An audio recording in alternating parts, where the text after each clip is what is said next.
Welcome, everybody. I'm Mark Tokola of KEI.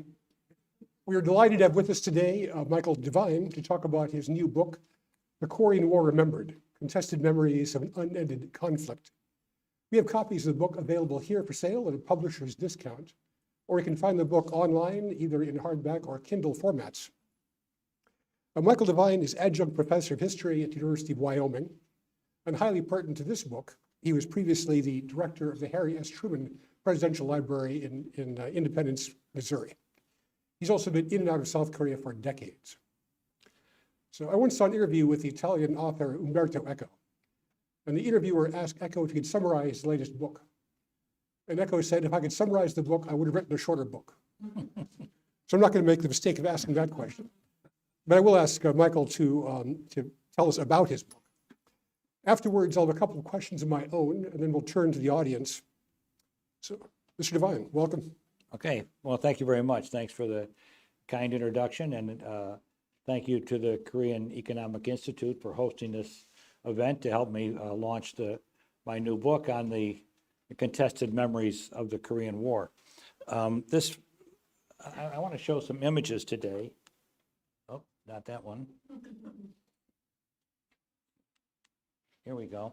In some ways, the history of this book had its origins over 50 years ago, 53 years ago to be exact, when I arrived in Korea about this time of year as a freshly minted Peace Corps volunteer. And early in my time in Korea, I convinced some students to take me to Incheon. I wanted to see where the famous landing had taken place in September of 1950. I'd never seen a place with 30-foot tides growing up in the Midwest. And we just didn't have that kind of thing. And at that time, Incheon was a small, dusty port city. It's not anything like the international port with a huge airport that it is today. But one thing that remains the same is the statue of General Douglas MacArthur overlooking the site where the landing took place in September of 1950 that changed the course of the Korean War. And I told my students, I commented that was a great statue of General MacArthur, but they should also have one of Harry S. Truman. And my students were very upset. Oh my, no. Truman was bad. Truman fired MacArthur. MacArthur wanted to unify Korea, and that's why Truman fired him. And MacArthur was number 1, Truman was number 10. They were quite outraged.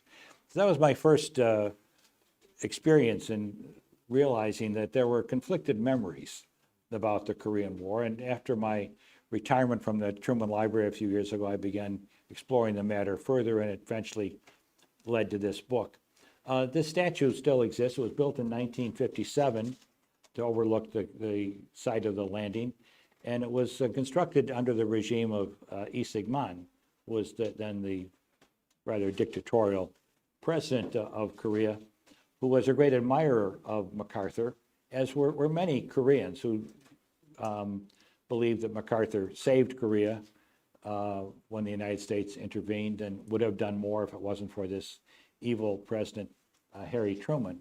One of the true believers in General MacArthur is my wife's older brother. He was about 10 or 12 years older than my wife and served as a teenager in the Korean Navy and was there at the Incheon landing. And many protesters in Korea who, for one reason or another, were upset with American policy, frequently they would gather around the statue and try to burn it down. Of course, it's stone, it wasn't going to burn, but or spray paint or whatever.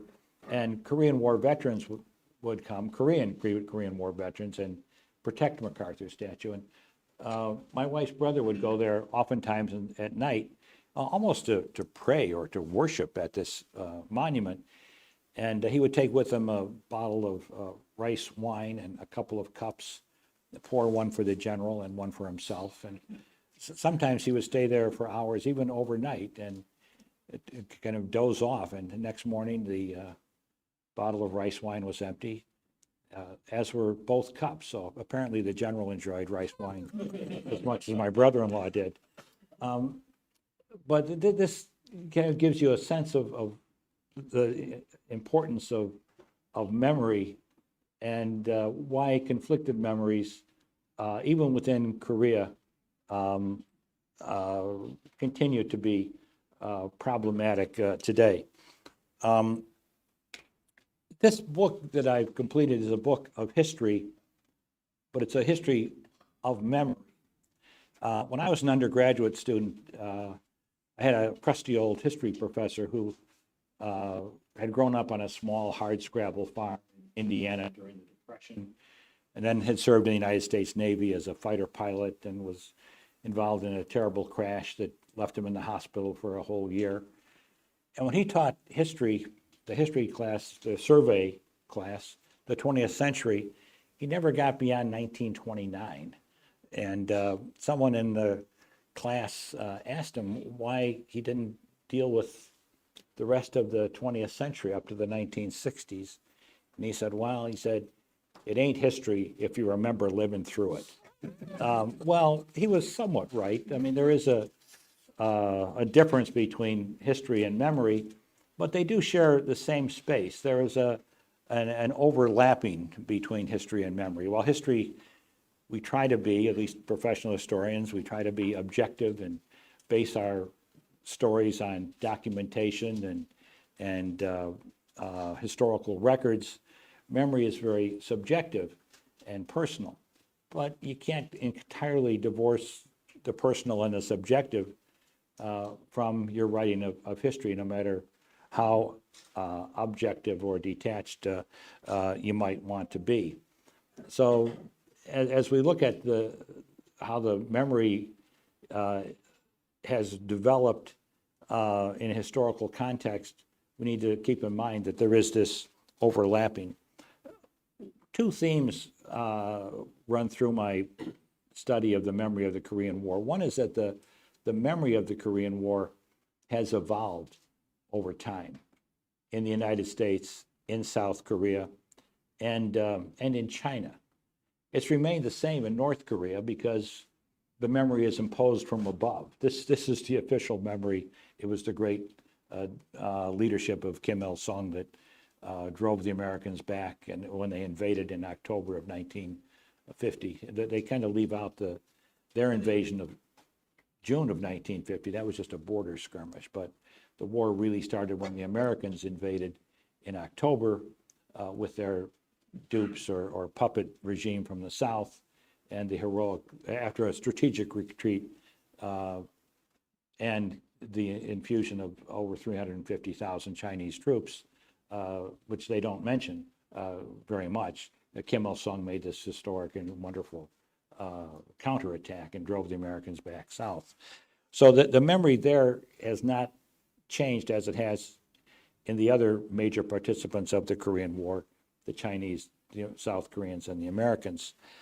The other theme that kind of runs through my book is the need to look at, while my book is focused primarily on the memory in the United States, you can't really understand the American memory without putting it in the international context, especially the interaction between the United States, South Korea, and the importance of the Korean American community in the United States in bringing about memory and memorialization.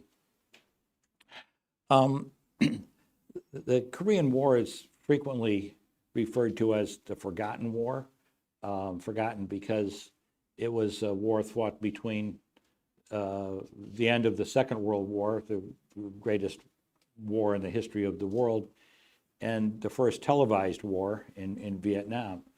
But it was really the Korean War, which wasn't even declared a war until the 1990s. During the Truman administration, it was referred to as a police action. That wasn't Truman's label. Truman said it wasn't a war, and some of the people, one of the members of the press said, well, then what do you call it, a police action? Yeah, that's probably what we would call this. So that police action was indeed a very brutal conflict that led to millions of deaths, the deaths of nearly 40,000 American soldiers, along with South Koreans, North Koreans, and Chinese. So it was an important conflict, not only in the terms of the size of the conflict, but in the way it changed American policy. It was the first of the Americans, of the post-World War II limited wars in the United States, a war fought for a limited objective in a limited space. One historian has pointed out that these wars since World War II, the limited wars in Korea, Vietnam, the Middle East, are limited in everything except duration. And Korea still holds the record. I mean, we're at now 73 years and counting in terms of the duration of the Korean War. So it was limited. It was fought when there was no direct attack on the United States, no real threat, immediate threat to United States security. It was an undeclared war, as have been our limited wars since then. Now, usually they have some kind of congressional resolution authorizing the president to take some kind of action, but no official declaration of war. And like our other limited wars, it really hasn't been conclusive. And certainly not resulting in the kind of victory Americans came to expect after, especially in the years immediately following World War II. World War II ended with absolute unconditional surrender, occupation of our foes, victory parades, trials of war criminals. None of that happened at the end of the Korean War, which left people with the impression that somehow we must have lost. In fact, the United States had been very successful in the Korean War. Between June of 1950 and September, the North Koreans had been driven back up across the dividing line, the 38th parallel. The fledgling Republic of South Korea had been saved, and had the United States decided at that point, okay, that's over, it would have been a victory. But the decision was to continue fighting, maybe end the North Korean regime once and for all. The Chinese intervened.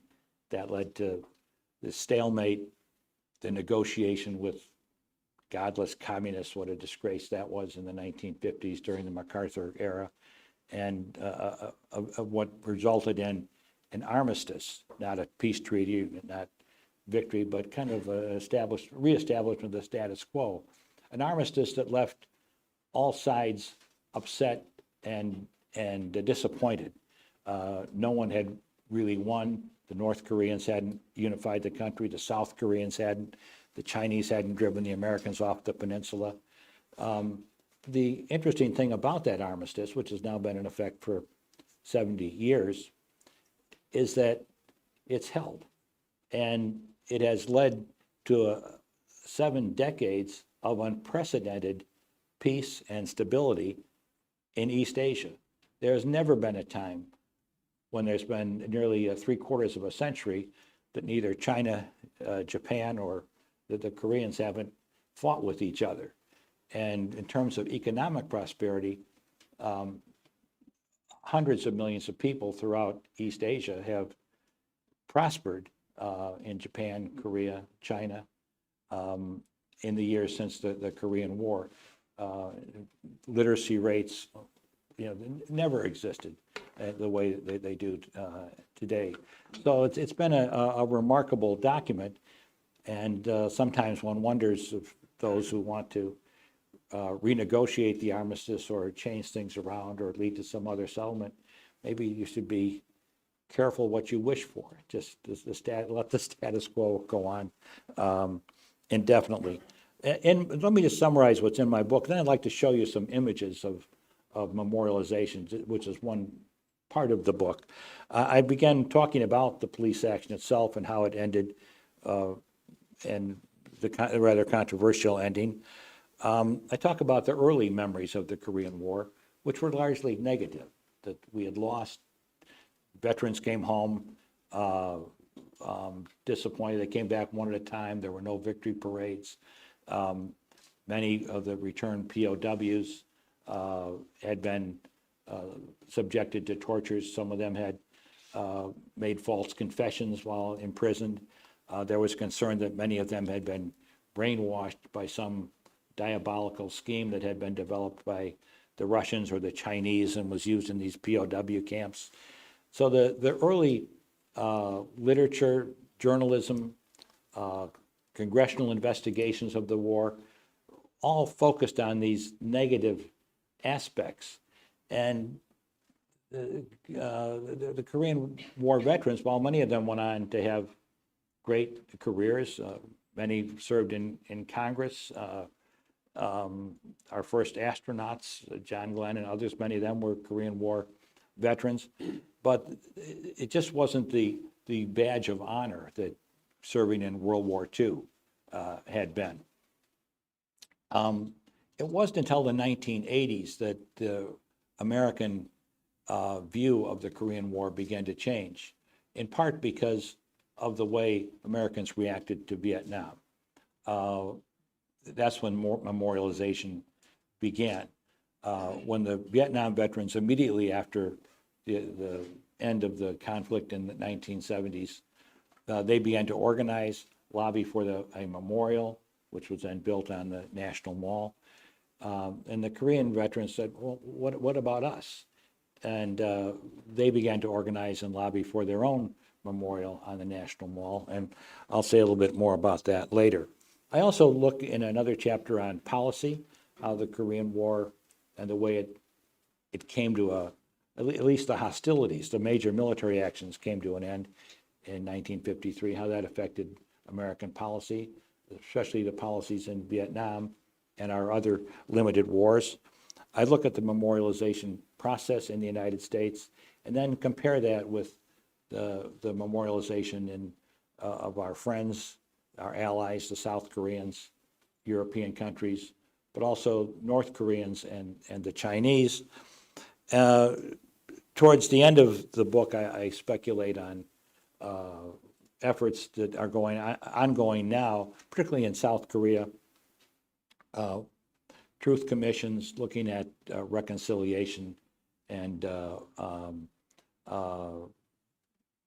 possibly how reconciliation of memories and histories might come about if there is indeed ever some kind of a reunification. Well, let me show some images here, and then we'll get to questions and answers. We've dealt with Douglas MacArthur and his statue, and I asked why there wasn't another great statue at Incheon for Truman. Well, actually, Truman has a statue. It's up in a little sculpture park along the DMZ in a place called Imchinga, and it's about 5 feet high. It's a kind of a miniature Truman. He looks kind of like a little gnome here, and that's until recently that's the best they were able to do. Some conservatives in South Korea now have placed the statue of Truman in a now outside a military base in the central part of South Korea. This is an interesting memorial. About the mid-1980s, when Americans began to change their opinion of Korea, in part because of the way the Vietnam War had ended, and also the fact that Korea, towards the end of the 1980s, emerged as a democracy and a rising economic power.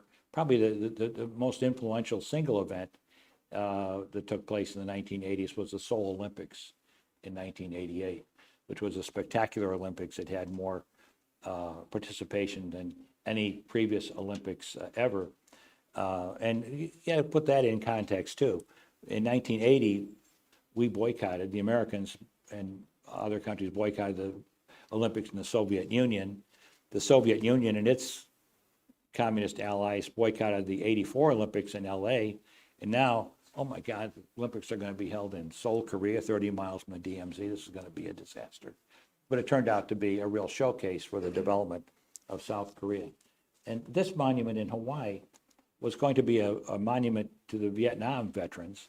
And some people in the Hawaiian legislature that were going to fund this monument along with private donations said, well, hey, I had an uncle who fought in Korea. How come we don't have a Korean War memorial? And this is the case, that Korean War memorials frequently came about as an add-on to a Vietnam memorial. So this is the final design that they made, and you can see that there are these two, it's kind of a serpentine wall, and in one curve there's the pedestals with the names of those who died in the Korean War, and the other, the Vietnam War. This is the Vietnam Memorial in Washington, D.C., not too far from here, maybe a mile or so as the crow flies. And this also came about as a result of what the Vietnam veterans did on the mall, building their own monument. The Korean War veterans group, when they organized, decided that they wanted a memorial, but they didn't want it to be controversial, like the Vietnam Memorial, this black V into the ground, and the Reagan administration didn't even want to participate in the dedication of that memorial until they made some realistic looking statues next to it and so forth. So they wanted a more representative memorial, and they decided against a wall with names, a wall of remembrance. Instead of a wall of remembrance, they went with a kiosk. And the kiosk was actually not a bad idea in some ways, because you could punch in the name of a veteran, and you would not only find out, see his name or her name, as the case may be, but rank and the date of the death, but also date of birth and the branch of the service. So there was actually more information provided in the kiosk than you could provide on a stone wall. But it just didn't have the emotional appeal. And so they lobbied to get a wall of remembrance made, but it was going to cost $23 million.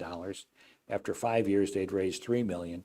But the South Korean government came through with an appropriation of $20 million to finish the wall of remembrance, which now exists, and which I hope to visit in the next day or so if I can get there through the snow. Moving to across the Pacific, this is an English language brochure that would take you through the North Korean Museum of the Korean War. And outstanding leadership, of course, refers to Kim Il-sung, and brilliant victory. There was no doubt that this was a victory over the great superpower and the hegemon of the world at the time, the United States, that this little country, under the brilliant leadership of Kim and their Juche philosophy, which is standalone, self-reliance kind of thing, had won the day. Again, I have not visited North Korea. I would like to, but I'd like to have a guarantee that I could get back out. I mean, they imprisoned a kid for stealing a poster, but they found out I'd been the director of the Truman Library for 13 years, 14 years. I mean, I might be in a labor camp, and I don't do hard labor very well, actually. And they emphasize the ongoing threat of the United States. Part of their museum is the Pueblo, the spy ship that was captured in 1968 by the North Koreans. And again, not only the emphasis of the victory of the North Koreans over the United States, but the emphasis of the ongoing threat that the United States presents to North Korea. And the North Koreans should know that only the Kim family can protect the North Koreans from another invasion and carpet bombing and this kind of thing that had taken place. This is the Chinese memorial. It's right along the Yalu River overlooking North Korea. Because of travel, I've been to Manchuria. I've never been to this particular museum, but it again emphasizes the role of the Chinese in facing the American superpower and defeating the Americans. The original museum was built right at the end of the Korean War, beginning in 1954, but then the museum kind of fell into disrepair and was kind of ignored after 1972, when Richard Nixon made his visit to the People's Republic and met with Mao.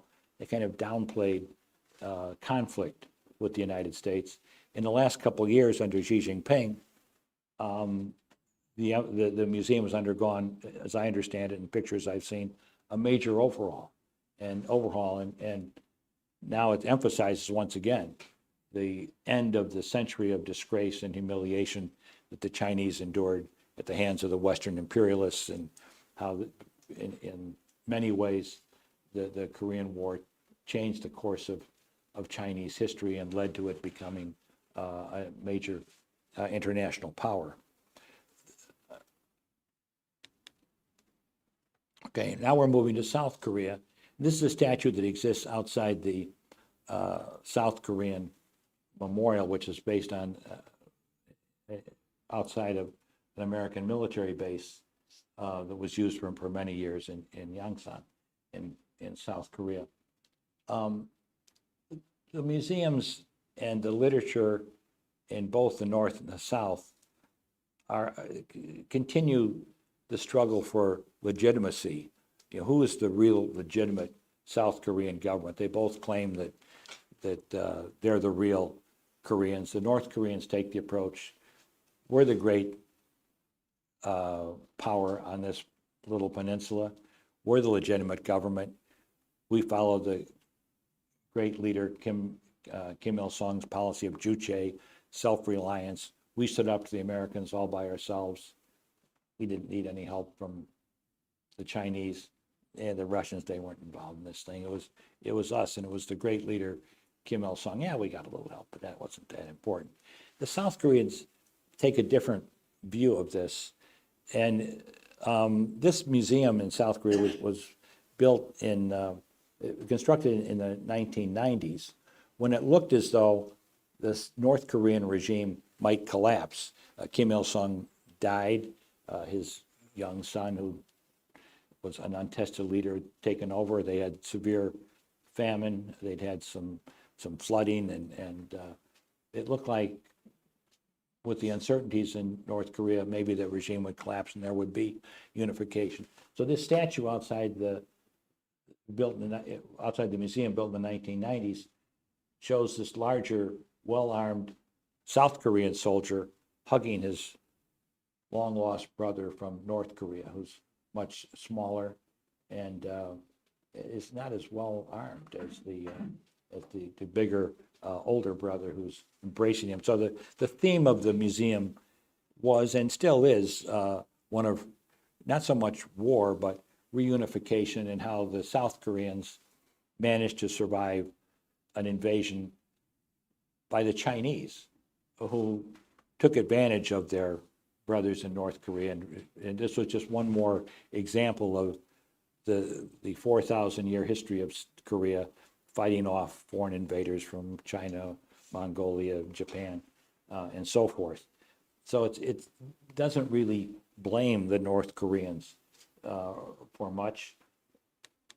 Also, their approach to claiming legitimacy is the exact opposite, in my view, of what you see in North Korea. In South Korea, say, we're the legitimate we're the legitimate regime. We had friends, 16 nations, including, of course, by far, the 95% was the United States, but there were other nations in the United Nations that sent soldiers, and many others, a couple dozen other nations, sent humanitarian aid. So they have the flags of all these nations that provided assistance. They make a point of the fact that the leadership in South Korea came about following UN-supervised elections in 1948. So their approach is international. They even have these bronze plaques with the names of soldiers who were killed in the Korean War from the United States and other countries that provided military and humanitarian aid. So the whole approach to the way the museum is laid out is international, and emphasizing that, yeah, we fought and preserved our South Korean regime, but we did it because we had friends, we had the backing of the UN, there was UN resolution. We're an international operation and recognized as such, unlike our brothers to the north. Well, this is me having a little discussion with probably the most important general in the Korean War, the Korean general, Baek Sun-yup. He was in his 90s then, and I had the privilege of meeting with him, talking about his leading role as the chairman of the South Korean War Museum. Here's another example of the internationalism in the memorialization in South Korea. This is the UN cemetery in Busan, where soldiers from all the nations that fought to help South Korea are buried, except for Americans. The American dead were taken back. Most of them were buried in Hawaii at the cemetery outside of Honolulu in what they call the Punch Bowl. But now some veterans want to be buried back in Korea.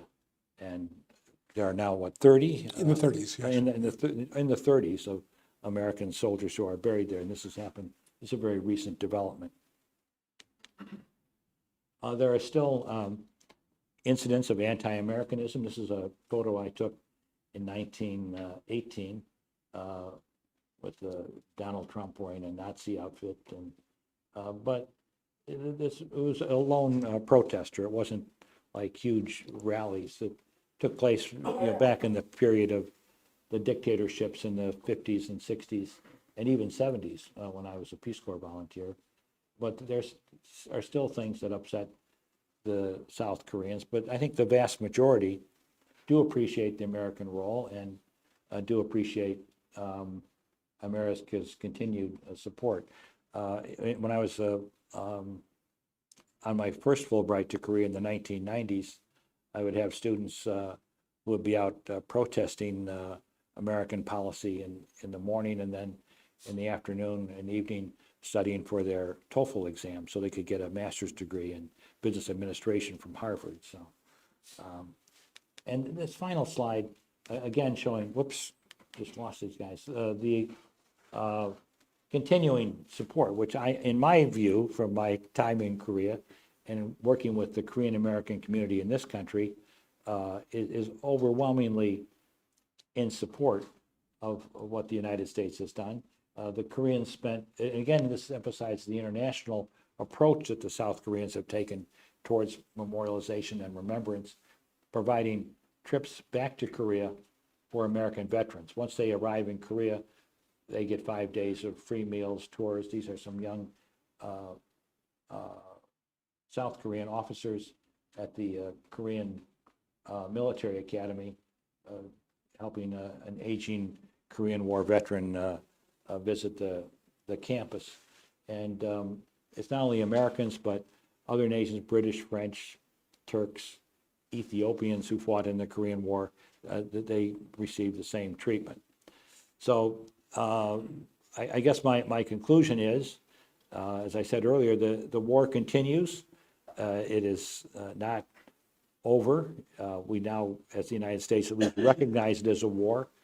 But this fragile armistice or ceasefire that went into place in 1953 has held, continues to hold, and it may be that there is no better solution. In fact, in a couple of recent editorials I've read, some people have suggested the end to the war in Ukraine might look at the Korean War armistice as a solution.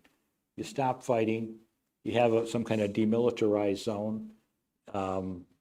Parts of the country are occupied. There's no real solution, but you just continue, rather than fighting, you just argue about things for the next 70 years, which seems like, well, maybe a good solution. So thank you very much for your attention, and I'll be happy to answer any questions. I think, Mark, you have some first. I do. You do? Okay. First, thank you for a fascinating presentation. And I'll say I thoroughly enjoyed your book. I thought thank you. it was a great read. As someone who grew up in the late 50s, I'd actually forgotten about the idea that brainwashing was a big theme. The idea that Korean War veterans might be disloyal or pose some risk because of brainwashing. Yeah. I'd forgotten that was true, but it was. The Korean War, too, is this odd mix of being, as you said, the forgotten war, some referred to it, but also being omnipresent. I mean, Americans who know nothing about Korean history know there was a Korean War. Yeah. And the way that shapes the relation between the United States and South Korea is kind of an interesting question. I'll ask two questions, and I'll turn to the audience. My first is about the narrative of the Korean War. I've seen historical narratives change in my time. So when I was growing up in school, we were taught that the experience of the Civil War in the United States forged the United States, that made the US what it was. And now there's a narrative emerging that the Civil War actually showed a fundamental fault line in American body politic that still exists. Yeah. So the narrative's shifting. So I'm wondering what lesson you learned from the Korean War, and what people learned from the Korean War about the nature of Korea. Does the Korean War, can it be a shared experience that could drive a unified Korea at some point?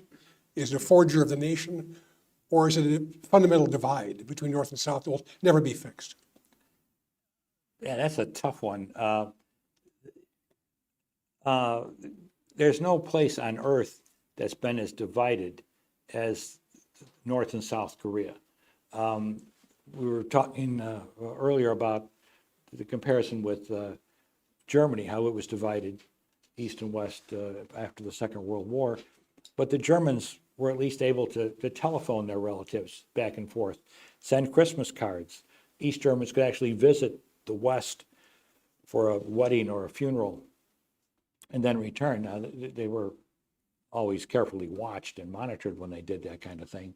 But with the Koreans, there's just been no communication at all. People don't know if their relatives are alive or dead. And the people who study such things have noted that the language has changed, that there's a real difference between the language in South Korea and the language in North Korea. So it's not just the memories. And the memories in the North are just one memory that's imposed from the top. George Orwell wrote something to the effect that he who controls the memory controls the past, and all the memories are handed down from above, and that this is what, whether you like it or not, you have to believe. So other than some kind of implosion of the North Korean regime that would lead to reunification,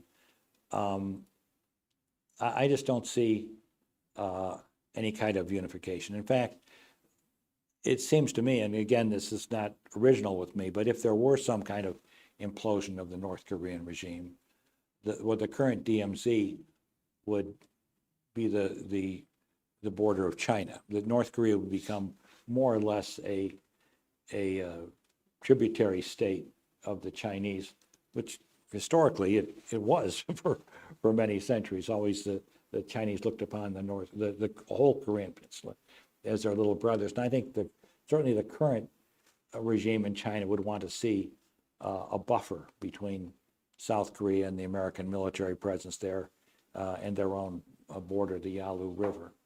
A couple things you mentioned, the Korean American community. Let me talk a little bit about that. Almost all of the local, state, county, city, university memorials to the Korean War have support from the Korean American community. They helped the planning process. They raised money. There were bake sales, companies, corporations. When you look at the list of donors for these memorials, I mean, there's hundreds of them around the United States now. There's a great deal of support from the Korean American community. Also, you mentioned brainwashing, and it is an important part of the remembrance of the Korean War. Probably there were no great novels that came out of the Korean War. There were no Norman Mailers or James Jones that wrote about the Korean War. And the movies were pretty much B movies, although a lot of great actors got their starts in these movies. But probably the movie that's most well remembered, there are two. One is The Manchurian Candidate, which deals with this myth that people can actually be brainwashed and could be programmed to be a threat to American society, which persisted for a long time. In fact, the Manchurian Candidate was even remade in the early 21st century with Denzel Washington in it. It was some kind of big international corporation that had brainwashed somebody. So that movie, and also MASH, the movie and the TV series, which were really not about the Korean War, they were about the Vietnam War, and had a strong anti-Vietnam War message in both the movie and the whole language, the haircuts, the cynicism about the war and the officer corps, the Truman administration. None of that really existed on the front lines during the Korean War. But it's a real, Korea serves as kind of a stage for this anti-Vietnam War movie and series. On the recommendation of your book, I went back and watched The Steel Helmet. Oh, yeah, yeah. Sam Fuller's a great director. I mean, it's Yeah. definitely low budget, but it's a fairly well-made movie made right after the war began. And even Yeah. it shows the war's difficult. Yeah, yeah. It was actually, the war was only a few months old when they began writing and filming that movie, and it's still, kind of a cult classic, I guess. But none of them were, with the exception of MASH, big. And even MASH, I'm not sure at the time it was a blockbuster, but a successful movie at any rate. Okay, then my second question before I turn to the audience is about memorialization. I was the U.S. government representative on the United Nations Military Cemetery Commission. So we talked a lot about memorialization at the cemetery. In your book, you mentioned a couple of times that monuments and memorials can serve the purpose of forgetting as well as remembering. And I was struck by that statement. Could you elaborate on that? Well, what memorials do is tell you more about the people doing the memorialization than what the memorialization tells you about the event being memorialized. I mean, you really can't tell the whole history of the Korean War in a statue or even the kind of effort that they made with the Korean War Memorial, where they not only have the soldiers wearing their parkas, which several Korean War veterans have told me that they didn't wear parkas like that. They occasionally saw them being used, as shrouds to cover dead soldiers, but they didn't wear them in combat. And that oftentimes memorials made to cover something up, and we have that in the United States with our Civil War memorials that are now being taken down. But the effort was made to say, well, these rebel soldiers, they were really patriots. They were Jeffersonian Democrats who were fighting to preserve states' rights and all this kind of stuff. I have a lot of friends who work in the National Park Service who spent years working to redo the signage in Civil War battlefields to present a more realistic picture and remind people, the Civil War was actually about slavery. And we still have even political candidates who seem to have forgotten that. So, a memorial can be made to help people forget reality and gloss over the unpleasantness, if that's what the memorializers want to do.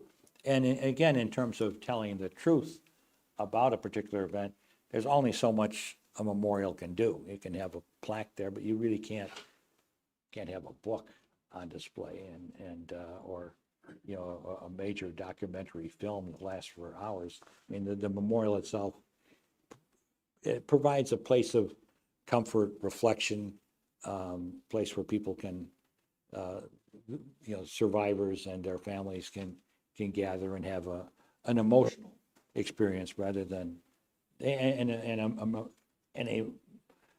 a memory of a past experience, but not necessarily an afternoon of historical study. Okay, speaking of forgetting, I forgot to tell the online audience that they're also able to send questions in, so there's still time for that. Let me ask the questions, a few questions here first, in the in-person audience. Any questions here?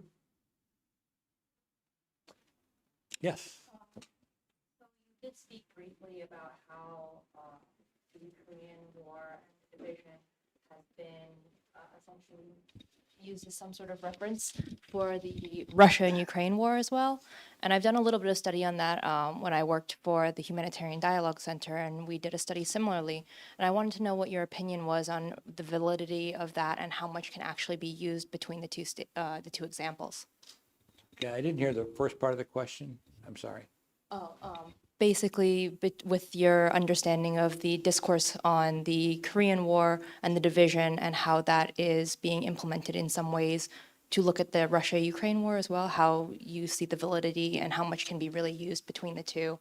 And then additionally, how the memories of both sort of divisions have, I guess, influenced a lot of what we see today in political discourse. Okay, so comparison between Korea and what's going on in the Ukraine.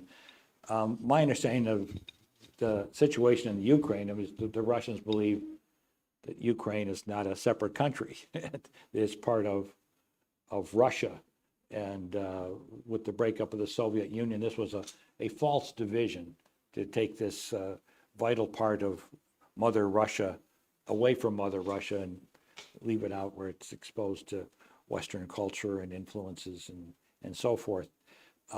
So there is that comparison, that it is seen, at least by the Russians and maybe some Ukrainians, as a civil war, that it is a division of what had been traditional and historical Russia.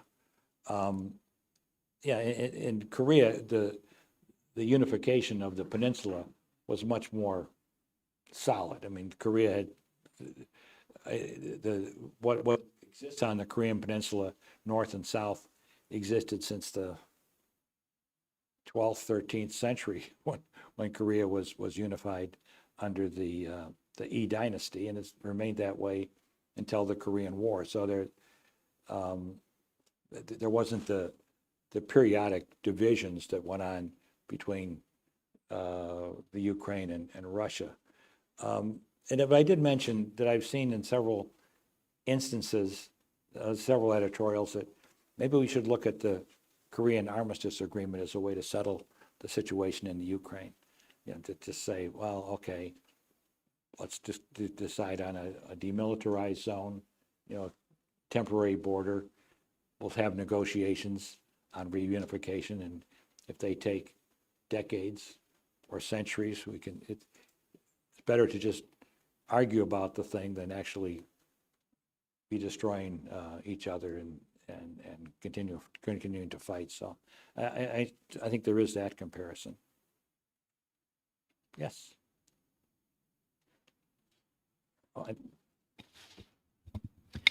I saw that just this week, Kim Jong-un called for the rewriting of North Korea's constitution, which would, instead of, well, maybe in as well as laying claim to the entire peninsula, declares that South Korea is now irremediably an enemy, and that's now, I think he uses the word eternal enemy of the North Korea. So in terms of the memorialization of the war, I could see that either way. One way to look at it is the triumph of Juche, in that they're going to have communism within one country. Or alternatively, it could be seen as capitulation to China and Russia. So I wonder how you would interpret this move from the North Korean leader to maybe permanently establish sole sovereignty over North Korea. Yeah. Well, I've seen the same newspaper reports that you've seen, that there's kind of a change in tone or focus or direction in the North Korean government, which and redoing their constitution, which happens periodically, and it's usually it's not with a constitutional convention where people get together with differing ideas from different parts of the country and hammer something out. It's presented by the Kim regime, and this is what the new official policy is. I think that war on the Korean Peninsula, at least I hope I'm right about this, is remote. The North Koreans are not suicidal. They do have nuclear weapons, but they would be used as kind of doomsday devices if it looked like the North Korean regime was going to fall either to the South Koreans, Americans, whatever. I don't think the Americans or South Koreans have any interest in setting off a major invasion of the North at this point. So I just see the status quo continuing.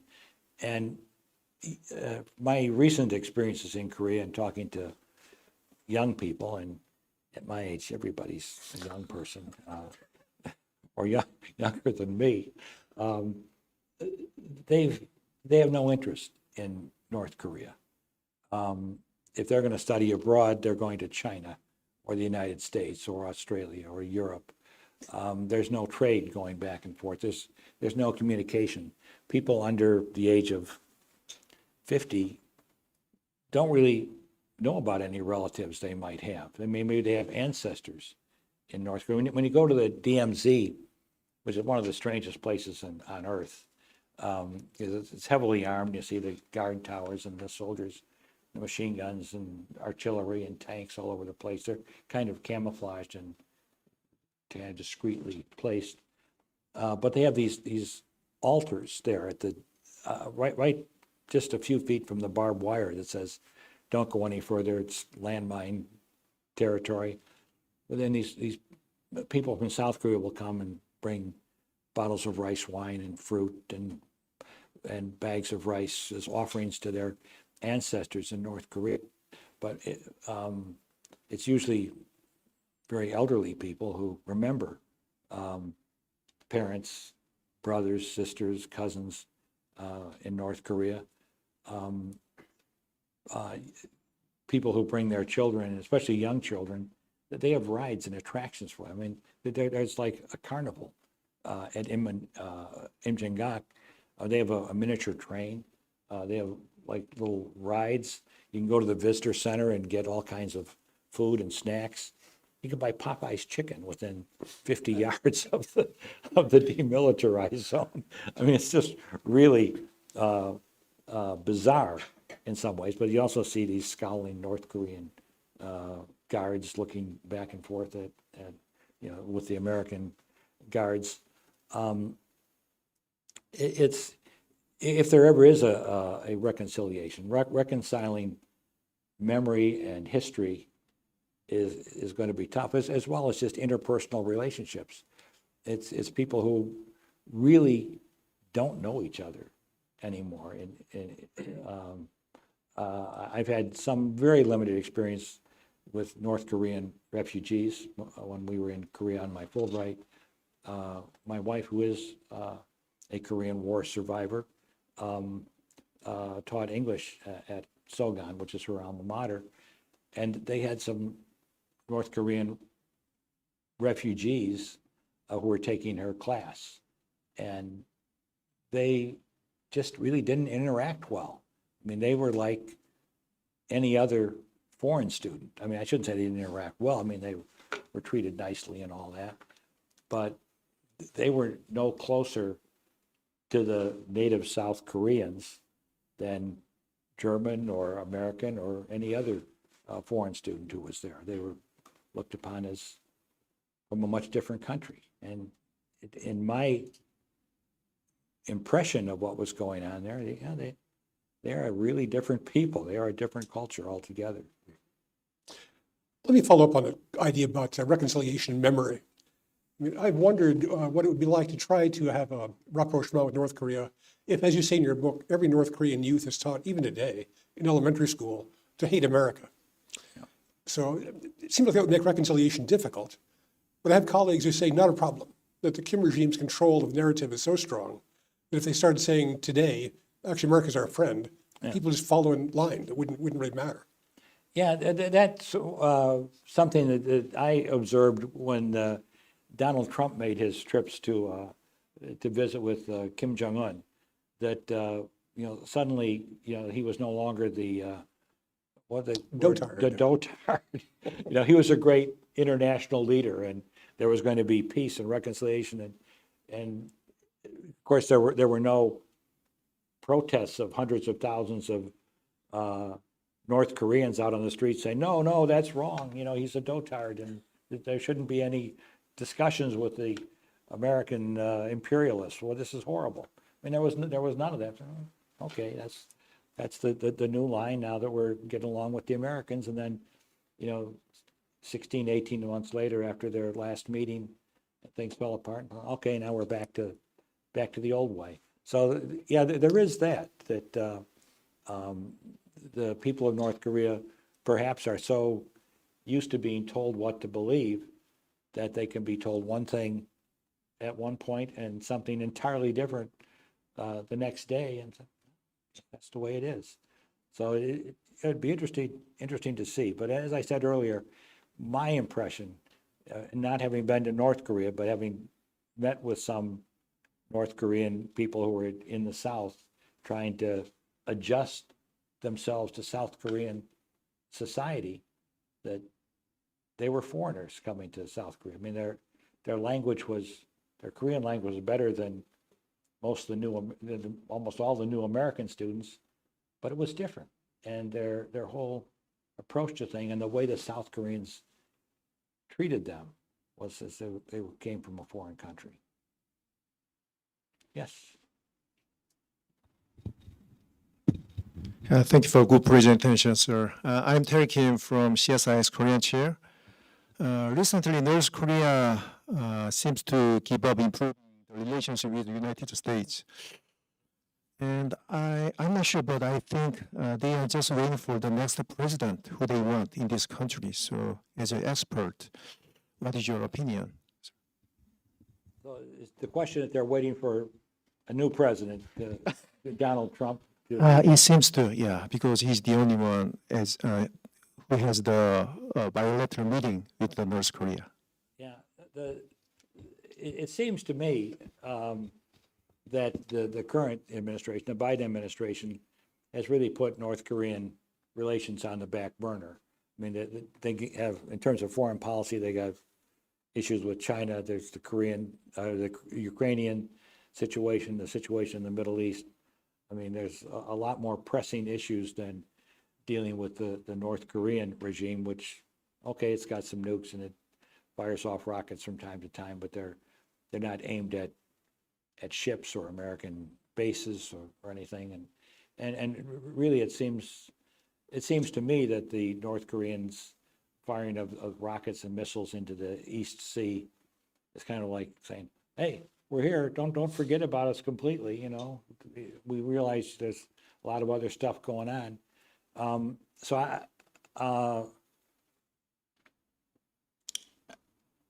In my own impression of the Trump visits to North Korea, they led nowhere.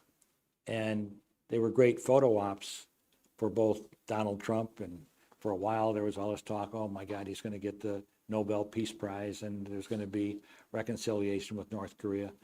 But I really didn't see North Korea as being interested, and certainly not in denuclearizing their regime. And it led to nowhere other than exchange of these letters that Trump claims, were very wonderful letters that he received. And if they're waiting for some real change in American relationships with North Korea in a new regime, I think they're mistaken. I think it'd be, I just can't see any American regime bringing about the denuclearization of North Korea.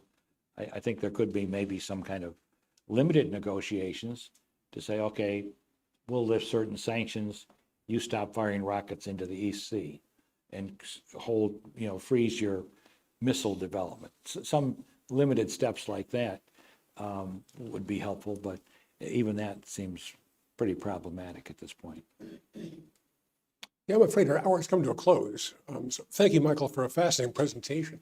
Let me invite the in-person audience to stick around. You can meet the author and buy his book, which is available here, and ask any further questions in person. So let me ask you to join me in thanking Michael for a terrific talk. That was really wonderful.